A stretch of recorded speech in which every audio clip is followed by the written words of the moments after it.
وطبعا وجود تركيا داخل حدود العراق عامة وحدود كردستان، وحتى في داخل المناطق مثلا تابعة لحكومة المركز مثل بعشقة. أنا أتكلم معك في بعشقة، هنا قريبين من عندنا في أقل من كيلومتر.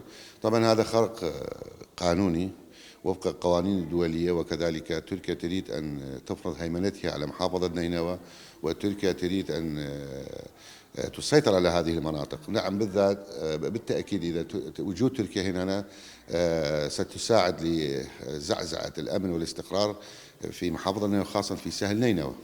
نسأل الحكومة العراقية المركزية العراقية، هل تواجد القوات التركية في منطقة زلكان هي تواجد شرعي أو قانوني أو حسب اتفاقات لا يعلم بها الشعب؟ لماذا هذا السكوت من قبل الحكومة المركزية والحكومة المحلية في محافظة نينوى تجاه ما يحصل؟ الناس اليوم، المجتمع يحتاج إلى أسئلة، يحتاج إلى أجوبة، وهذا الصمت لا يجدي نفعا لا للحكومة المركزية ولا للحكومة المحلية.